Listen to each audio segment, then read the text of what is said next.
Recently हम देख रहे हैं कि वर्ल्ड पॉलिटिक्स में प्रधानमंत्री मोदी के काम करने का स्टाइल थोड़ा सा चेंज हो गया है और मालदीव की सरकार ने जो स्टेटमेंट रिलीज की है उससे इस बात की पुष्टि भी हो जाती है। प्रधानमंत्री मोदी अब बहुत ही कैलकुलेशंस के साथ चल रहे हैं। पिछले साल आपको याद होगा मालदीव के साथ भारत का एक छोटा सा कॉन्फ्लिक्ट स्टार्ट हो गया था। मालदीव के पॉलिटिशियन ने न सिर्फ प्रधानमंत्री मोदी के लिए आपत्तिजनक स्टेटमेंट्स पास की थी बल्कि भारत और उसके साथ साथ हिंदू धर्म और गौ माता को भी टारगेट किया था, वो भी मालदीव की सरकार में पोस्टेड मिनिस्टर्स ने, जिसके बाद पूरे भारत में मालदीव को बॉयकॉट करने की लहर चल पड़ी थी।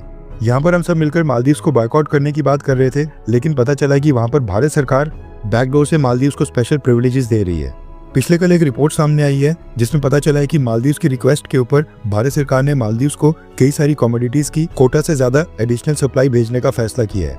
एंड ये रिपोर्ट भी मालदीव की सरकार की तरफ से जारी की गई है। दरअसल साल 1981 में भारत और मालदीव के बीच एक ट्रेड एग्रीमेंट साइन हुआ था, जिसके तहत भारत को हर साल कुछ एसेंशियल आइटम्स का कोटा मालदीव को देना ही होगा, जो कि कंसेशनल रेट्स के ऊपर यानी कि डिस्काउंट के ऊपर मालदीव को सप्लाई किया जाता है। एसेंशियल आइटम्स की एक क्वांटिटी डिसाइड की गई है, जिसके ऊपर भारत की सरकार एग्रीमेंट्स का सम्मान करते हुए इन सभी एसेंशियल आइटम्स की एक तय क्वांटिटी हर साल कंसेशनल रेट के ऊपर मालदीव को भेजती है। अब ये एसेंशियल आइटम्स हैं अंडे, आलू, प्याज, चावल, आटा, चीनी, दालें, स्टोन एग्रीगेट यानी कि पत्थर को क्रश करके जो बजरी बनाई जाती है, सैंड और इसके साथ साथ रिवर सैंड।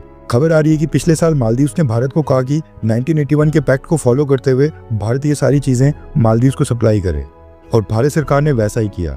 ये सारी चीजें मालदीव को भेज दी। ऑब्वियसली कि फ्री में नहीं दी हैं, लेकिन प्याज समेत कई सारी चीजों के एक्सपोर्ट के ऊपर भारत के अंदर अभी भी बैन है। लेकिन इस बैन के बावजूद भी 1981 के पैक्ट के तहत हमने मालदीव को सभी एसेंशियल आइटम्स तुरंत भेज दी। यहाँ तक तो चलो ठीक है, हमारा पुराना पैक्ट है, समझ में भी आता है। लेकिन दिक्कत ये है कि मोदी सरकार ने अगले साल के लिए इन सब आइटम्स का कोटा अचानक से बढ़ा दिया है और इस बार एसेंशियल आइटम्स की क्वांटिटी में एक नया रिकॉर्ड बनाया है। मालदीव की सरकार और मालदीव की भारत में एम्बेसी ने एक स्टेटमेंट जारी करके मोदी सरकार को धन्यवाद कहा है। रेफरेंस के लिए आपकी स्क्रीन के ऊपर नोटिफिकेशन का स्क्रीनशॉट भी आ रहा होगा। मालदीव ने बताया कि पिछले एक साल में भारत ने मालदीव को जो एसेंशियल आइटम्स भेजी हैं उनकी क्वांटिटी साल 1981 में इस पैक्ट के लागू होने के बाद इतिहास में आज तक सबसे ज्यादा है। इसके साथ ही एक्सपोर्ट कोटा को रिवाइज करके जो नया कोटा दिया गया है उसमें रिवर सैंड, स्टोन एग्रीगेट और कंस्ट्रक्शन मटेरियल्स का कोटा भारत सरकार ने 30% तक बढ़ा दिया है, जबकि खाने पीने की चीजें जैसे कि eggs, potatoes, onions, sugar, rice, wheat इनका कोटा भी 5% बढ़ा दिया गया है। इसके साथ ही पल्सेस यानी दालों का कोटा 56% तक एक ही बार में बढ़ा दिया गया है। यानी एक तरह से हमने मालदीव को कहा है कि आप ये सारी आइटम्स हमसे पहले से ज्यादा परचेज कर सकते हैं।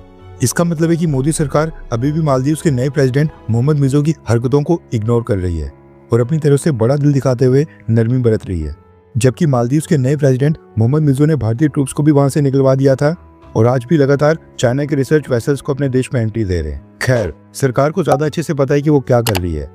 मालदीव ने अपनी स्टेटमेंट में भारत की नेबरहुड फर्स्ट पॉलिसी की तारीफ की है और भारत का धन्यवाद किया है। मालदीव के नए प्रेसिडेंट मोहम्मद मिर्जो जो इंडिया आउट कैंपेन के पोस्टर बॉय बनकर प्रेसिडेंट बने, आई होप कि उनको रियलाइज हो जाएगी एट द एंड उनके लिए भारत ही काम आना है।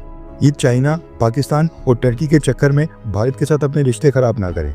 कई बार हम इमोशनल होकर सोचते हैं कि भारत सरकार अपनी ताकत का इस्तेमाल करके ये मालदीव, बांग्लादेश, नेपाल या श्रीलंका जैसे इन छोटे मोटे देशों को सबक सिखाए, लेकिन कोई बोल्ड स्टेप उठाना तो दूर की बात है, अब तो कड़ी निंदा भी नहीं आ रही है।